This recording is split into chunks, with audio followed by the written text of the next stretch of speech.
Next, we move on to breaking down the plot of episode 183. Before watching, please leave a like. Your support helps us release new chapters regularly.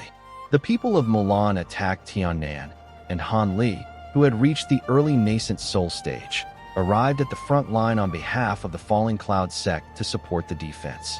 There he discovered that an enemy Mulan cultivator at the same stage looked exactly like one of the phantom figures created by the true devil art of the Six Extremes. Thus began a battle at the peak of the nascent soul stage. Han Li asked what connection his opponent had with the Six Paths Supreme Saint. The man only replied coldly that he knew no such Six Paths Supreme Saint, then added that empty words would not buy time, and immediately launched his attack. The giant warrior was stunned at first, but then bared his teeth and fiercely swung his hand wrapped in black chi. A black object flew out of the darkness and shot straight toward Han Li. As soon as it left the veil of darkness, a black flash appeared, and the object vanished into thin air. Seeing this, Han Li's face darkened, and he instantly retreated several zhang backward. At the place where he had just been standing, a huge green ghostly claw suddenly appeared, sweeping forward at full speed, but naturally grasping nothing but empty air. The demonic giant, seeing his strike miss, gave a surprised snort. Han Li calmly remarked that the enemy's technique was extremely similar to that of ghost cultivators. Although he was not using the ghost path, but rather some demonic art, his attack methods were almost identical, enough to easily deceive an opponent. Hearing this, the giant within the black chi froze and silently stared at Han Li with a cold gaze. But at that very moment, Han Li frowned and abruptly shifted diagonally another several zhang.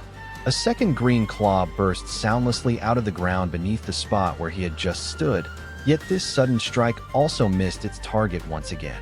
Now the giant could no longer hold back and asked how Han Li had avoided the attacks of the ghost eagle claw again and again, and whether he had seen true ghost cultivators before. At last, an important clue slipped into his words. With a faint smile, Han Li replied that of course he had, otherwise he would not have dodged so easily. The giant gave a cold snort and admitted that his technique did indeed belong to the demonic path, but declared that it changed nothing, for the power of his true devil art of heavenly slaughter was so great that Han Li would die in the very next moment. After saying that, he clearly had no intention of continuing the conversation. Suddenly, he threw back his head and let out a shrill, piercing laugh, so harsh it seemed able to split metal and stone. At the sight of this, the calm on Han Li's face quickly faded, replaced by caution and concentration. The black chi before him spun like a raging storm, sweeping away all in its path. Then an astonishingly powerful demonic aura erupted from the void. A massive shadow shot out from the black whirlwind, leaving a trail of afterimages behind it, and in the next instant, it was directly in front of Han Li. The shadow moved both arms slightly, and at once a rain of blue-black claws appeared, covering Han Li from all sides without a single opening. It was obvious that the enemy intended to tear Han Li into countless bloody pieces using nothing but those sharp claws. Han Li took a deep breath, yet neither dodged nor retreated. He merely rubbed his palms together and thrust them upward. A clap of thunder rang out, and above his head a pale golden net of lightning suddenly appeared, fearlessly rushing straight to meet the storm of claws. The black shadow was startled for a moment, but there was no time to think. The claws came crashing down mercilessly with full force. In its mind, ordinary demonic techniques might perhaps fear lightning, but its true devil art of heavenly slaughter could not be compared to such common methods. Some miserable little lightning, it believed, could never harm it in the slightest. And this cultivator, who clearly knew something extremely troublesome, would soon die. But before the shadow could finish that thought, it suddenly felt its claws seared by unbearable heat. A moment later, excruciating pain burst from them, and dazzling golden light exploded before its eyes. The lightning net woven from golden arcs broke through the curtain of claws in a single strike. Worse still, it descended from above onto the enormous shadow itself. Seeing this, the enemy suddenly panicked, realizing it had heard of such golden arcs before.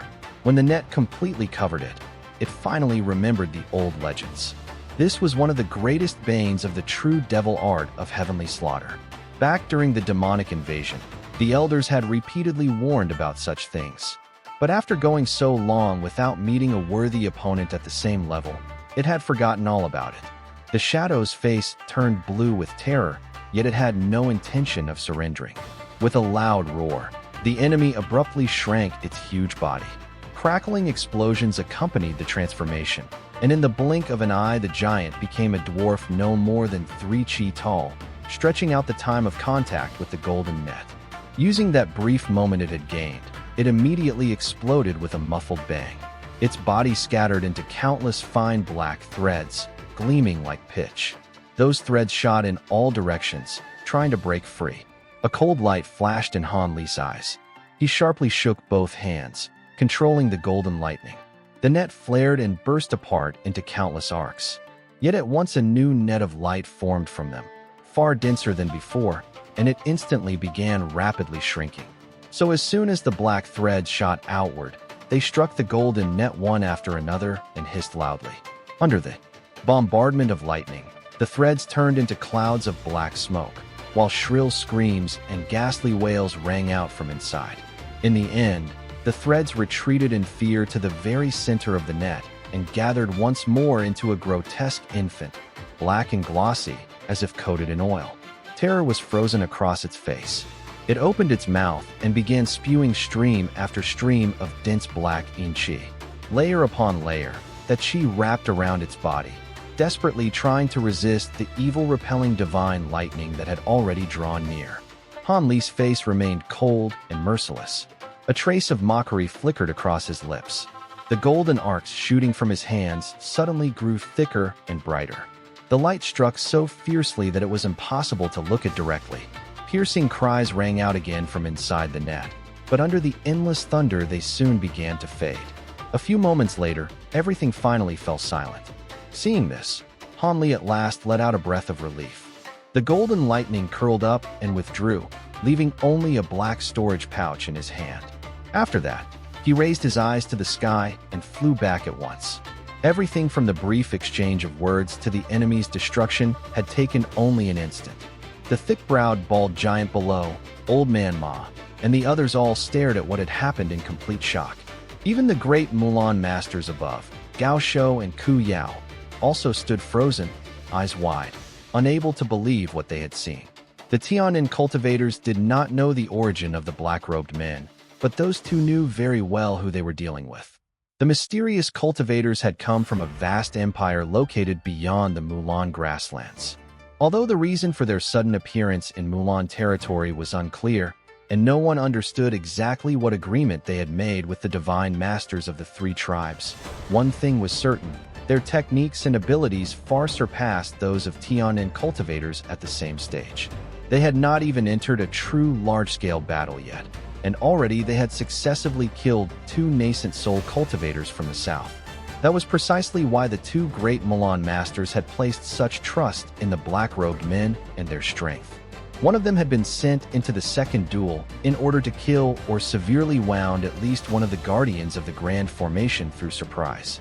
But who could have expected that what looked like an ordinary young man would step out against them, and in just a few moves utterly destroy the black-robed cultivator? Even his nascent soul had failed to escape. How could they not be deeply shocked? Only now did Gao Shou and Ku Yao come back to their senses, exchange frightened glances, and hesitate for the first time. They did not know whether to continue the duels or simply order all the masters standing behind them to attack at once. But at that moment, a barely audible voice suddenly sounded in their ears. Though almost impossible to hear, it carried a clear command. Today our fighting spirit has already been broken, so for now we retreat. We will return tomorrow, and by then perhaps this formation will already be doomed on its own. As for Tian Ku, whether he lives or dies will indeed cause some trouble, but I will personally explain everything to the divine masters. It was impossible to tell whether the voice belonged to a man or a woman, yet authority was unmistakably woven into its tone. Although Gao Shou and Ku Yao were startled, they did not object and obeyed immediately. They turned to the masters standing behind them and loudly issued the order. A disturbance arose among them, but no one voiced any objection. The front ranks at once became the rear, and the army slowly began to withdraw, while the two great masters naturally remained behind to cover the retreat. Before leaving, they cast gloomy glances at the Tianan cultivators, then fixed Han Li with particularly fierce stares. Only after that did the two turn around and fly away. Watching the retreating army of masters, Gu Shuangpu uncertainly asked whether they should give chase. But the thick-browed, bald giant shook his head and answered that although the Mulan people had withdrawn, they had not yet been defeated. If their group rashly rushed forward, they themselves could easily end up surrounded. Better to rely on the formation and wait calmly while conserving strength. The thousand-image illusion formation of Huanglong Mountain was not so easily broken. Even if the Mulan people did manage to take it, they would not succeed without losing more than half of their masters. As he said all this, the giant could not help glancing at Han Li once more. The scene of his lightning-fast victory had shaken everyone too deeply. When Han Li flew back, an awkward silence fell among the cultivators for a while. No one knew what to say. Han Li himself, however, looked entirely calm. He merely tucked the black storage pouch into his sleeve, which he had been casually toying with before, and gave everyone a slight smile.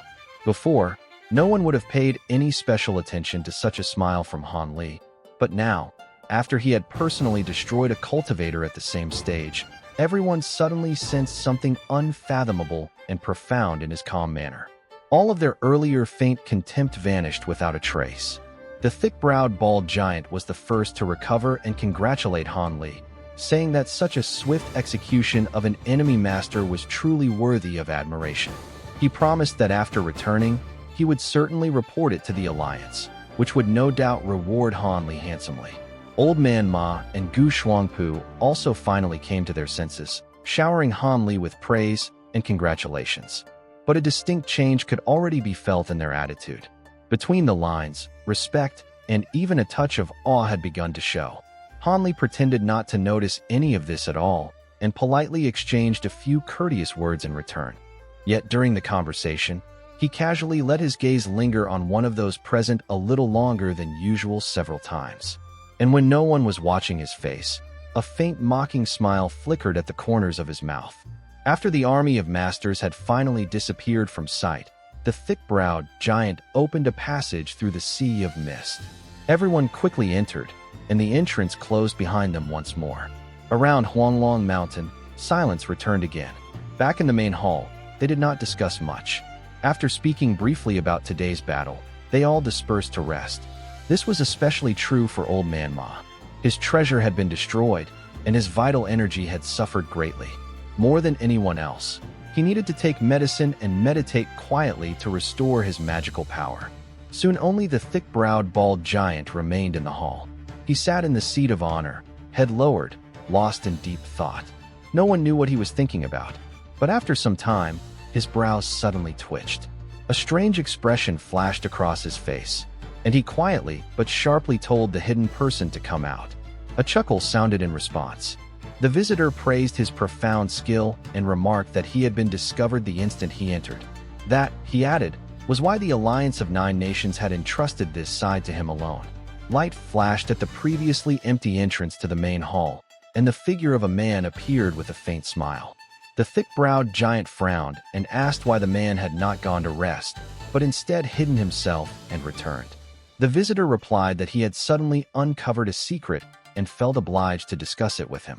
When the giant asked what kind of secret it was, doubt finally appeared on his face. Then the newcomer declared without hesitation that Han Li of the Falling Cloud sect was likely a spy for the Mulan people. After saying those words, he slowly walked forward. The giant thought the man must have lost his mind. He reminded him that Han Li had personally killed a Mulan master at the nascent soul stage that very day, so such an accusation was simply ridiculous. The visitor sighed and, with a bitter smile, said that he had expected disbelief, but he had evidence. Then he turned over his hand, and a green jade slip flashed into his palm. Taking several more steps, he approached the giant. After a brief hesitation, the giant still rose to meet him and extended a hand. The visitor also raised his hand with a peaceful expression, as though about to pass over the jade slip. But at the very instant the giant's fingers were about to touch it, the visitor's expression changed abruptly.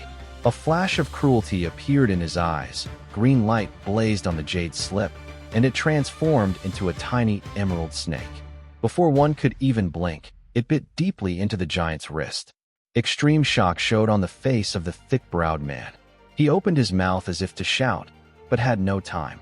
In the space of a single breath, his face turned dark purple-black, and he collapsed to the floor soundlessly, his whole body limp. The attacker muttered joyfully that the two-tailed emerald snake truly deserved its reputation. In terms of venom, he said, it was probably no weaker than the legendary deadliest poisons. After being bitten, even a nascent soul loses the power to flee the body. If it had wings as well, it would be the perfect killer of cultivators. Taking a step forward, he carefully examined the corpse, which had already begun to slowly melt. Meanwhile, the green snake withdrew its fangs from the body and, flicking its tail, revealed not one but two thin pointed tails. Then it struck the ground with both tails and flew back into its master's palm with a whistle. Coiling up, the snake flicked out a purple-black tongue, and its green back gleamed coldly. The attacker held it in one hand, while with the other he beckoned lightly, and the storage pouch from the corpse flew into his grasp. He excitedly sent his spiritual sense inside, as if searching for something extremely important. But almost immediately he let out a startled breath, failing to find the token he thought he had seen placed there earlier. Unwilling to accept it, he overturned the pouch and dumped out its contents onto the floor. White light poured out from its mouth. On the ground appeared only a heap of cheap artifacts and a pitiful handful of low-grade spirit stones. The moment he saw this, he turned deathly pale. Green light flared around his body, and he immediately rushed toward the exit. But then a long sigh suddenly echoed through the hall. Right afterward, the surrounding walls lit up with silver radiance. Layer after layer of silver light curtains appeared, overlapping like waves. They formed a gigantic shining dome and trapped the attacker inside. The man gave a cold snort and had no thought of stopping. Instead, he slapped the pouch at his waist. A black spirit beast resembling a pangolin shot out of it and slammed its head into the barrier ahead. A dull boom sounded, but the silver wall did not even tremble and simply bounced the beast back. The attacker's heart went cold, yet he quickly gritted his teeth and spat out a blue flying fork. The magical treasure merged with his escaping light and transformed into a thick blue beam that slammed hard into the wall. Again, a heavy rumble sounded, but that strike too was mercilessly reflected several zhang backward. The blue treasure spun through the air and almost dropped to the ground. At that moment, a calm, familiar voice rang out in the hall again. It told Gu Shuangpu that struggling was useless. This main hall was the true center of the grand formation of Huanglong Mountain, and the restrictions here were the strongest in the entire array.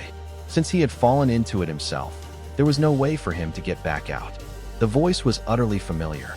It was the voice of that very same thick-browed bald giant. Gu Shuangpu said grimly that he had expected as much, that his opponent had not truly died.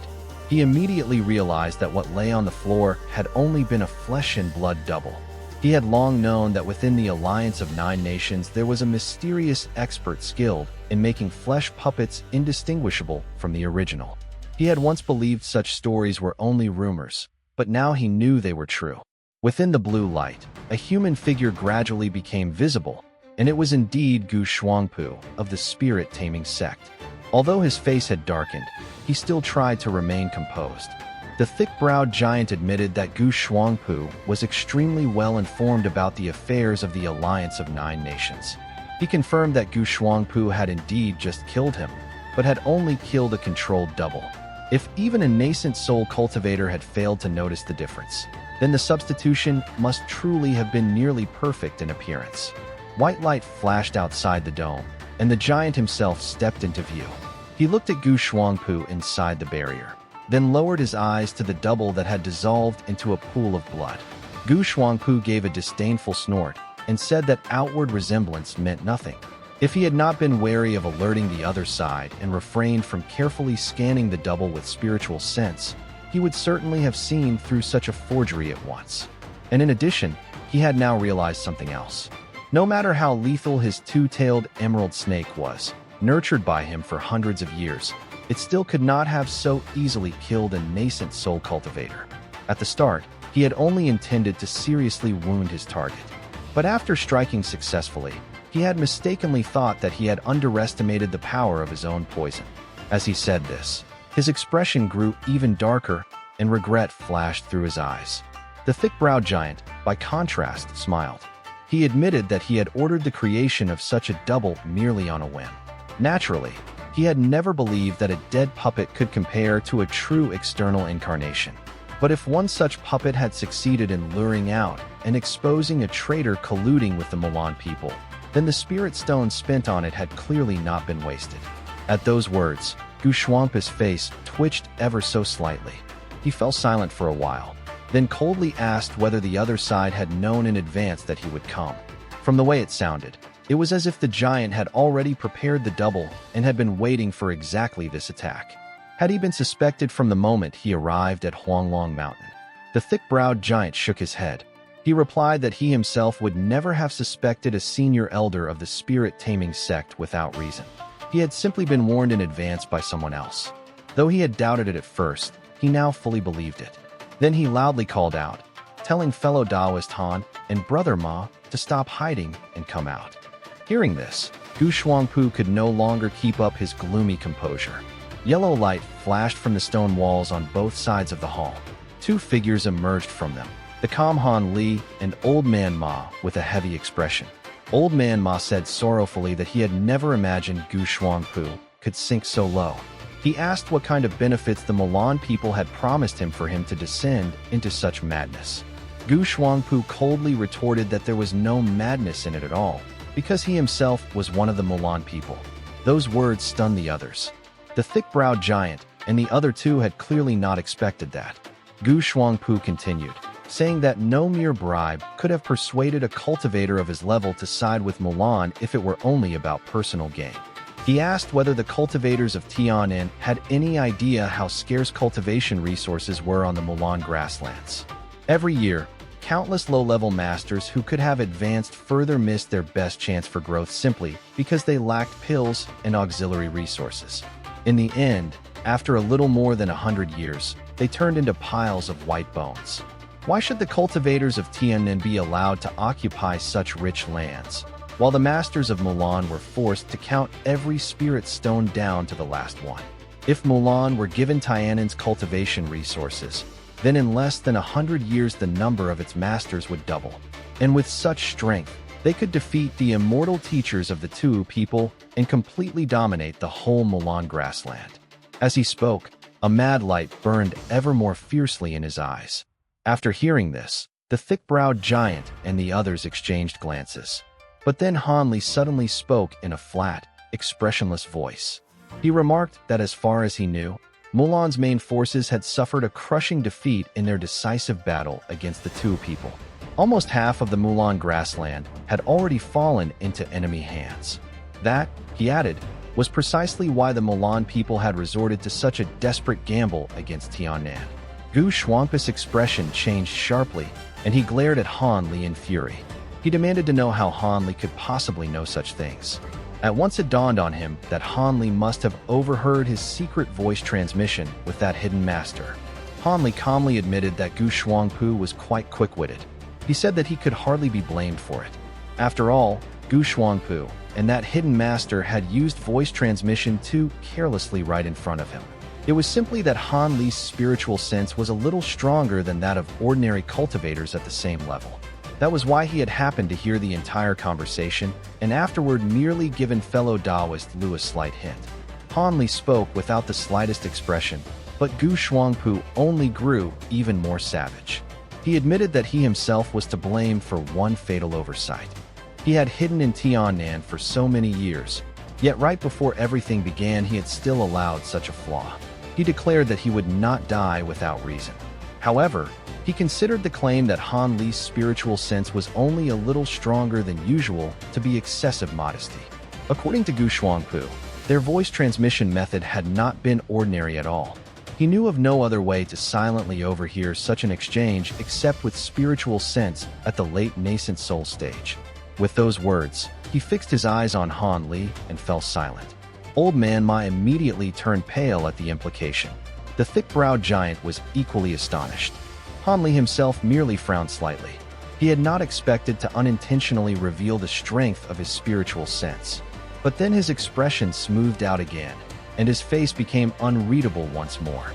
That only deepened the doubts of the other two witnesses. It was difficult to believe that someone at the early stage could possess such spiritual sense. The thick-browed giant finally collected himself and coldly declared that now that Gu Shuangpu's identity as a spy had been exposed, they no longer had any reason to spare him. Although he would have preferred to leave him alive and hand him over to the Alliance's enforcers, a great war was at hand, so they would have to destroy both his body and soul right here. After saying that, he turned his gaze away from Han Li and back to Gu Shuangpu. There was nothing left in his eyes now but murderous coldness.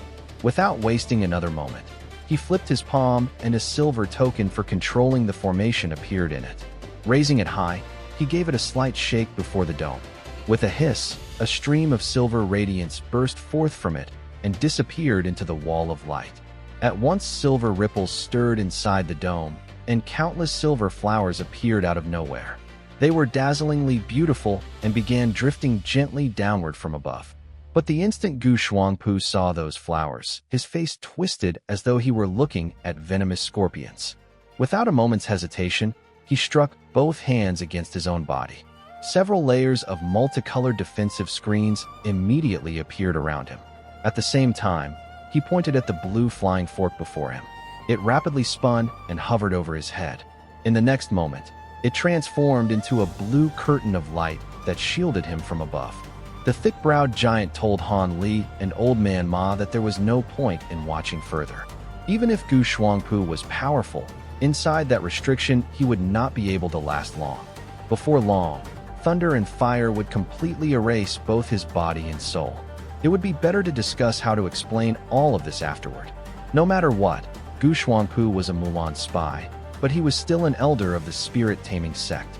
If they did not think through an explanation for the other alliance members in advance, unnecessary trouble could arise later. After saying this, once the silver flowers had already begun exploding and filling the entire dome, he led the other two aside, clearly confident in the absolute power of that forbidden formation. Han Li, seeing his confidence, simply shifted his gaze in silence. Old Man Ma also frowned, since he shared the same concerns. But Han Li unexpectedly smiled and said that although the matter was indeed troublesome, there was no need to be overly worried. The thick-browed giant no longer dared ignore his words and immediately grew attentive. Old Man Ma also looked up, interested in what Han Li had to say.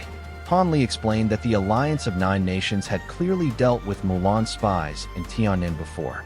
Perhaps only low-level ones had been caught in the past, while a high-level elder was simply a particularly awkward case to explain to the sect. But now things were different. The three witnesses belonged to different factions.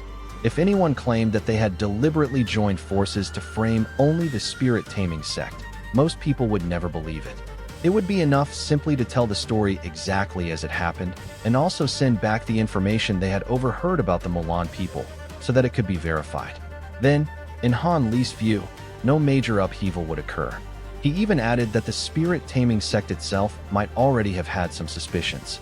It was too unbelievable that Gu Shuangpu had gone so many years without ever revealing the slightest flaw. And even if they had never suspected him before, after this incident, they would easily find many suspicious traces in his past conduct. As he said this, Han Li calmly stroked his chin and looked completely unperturbed. The thick-browed giant brightened at once. He took out a white jade slip that, it turned out, he had already been holding. With a faint smile, he said that using a secret technique he had already recorded their conversation into the jade slip. When the time came, that too would serve as strong evidence. Hearing this and seeing the jade slip in his hand, Old Man Ma visibly relaxed. His anxiety immediately lessened by more than half. After that, the three discussed the details of what to do next a little longer. But then a strange hissing sound suddenly came from inside the silver dome. All three were startled and exchanged wary glances. The thick-browed giant was just about to act when a deafening explosion rang out. From the roaring thunder and fire, a green-clawed hand suddenly burst out and struck the wall of the dome several times with lightning speed. The entire silver dome shook violently. The giant turned pale and cried out, unable to believe his eyes. He could not imagine that the enemy still had enough strength to shake the forbidden formation like this. Han Li and Old Man Ma were equally stunned. Then the giant quickly formed a seal with both hands. A beam of white light shot into the dome, and the raging thunder and flames inside suddenly froze. Only then did it become possible to see what was happening inside the restriction. The thick-browed giant and Old Man Ma involuntarily sucked in a breath of cold air when they saw the scene within. Even Han Li's face darkened.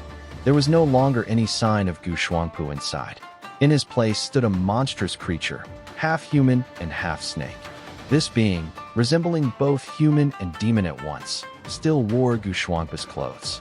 Its face and the exposed parts of its limbs were covered in green scales. Its eyes were cold and sinister. Behind it writhed two thin snake-like tails several chi long, lightly tapping against the ground.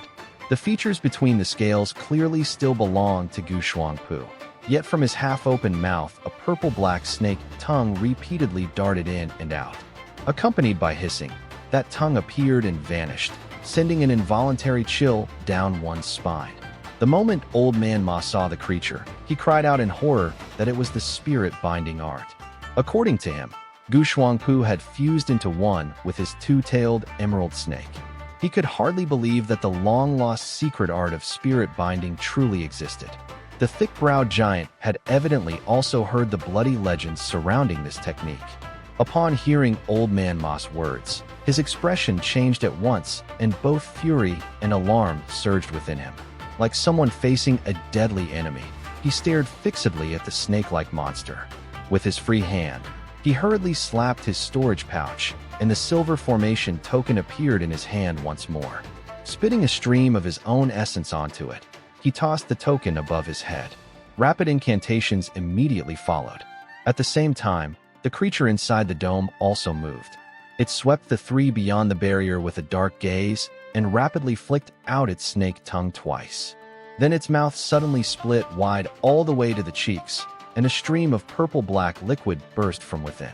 It shot straight toward the place where Han Li and the others stood. Seeing this, the giant abruptly stopped chanting. He pointed at the token, and it instantly blazed with silver light in all directions.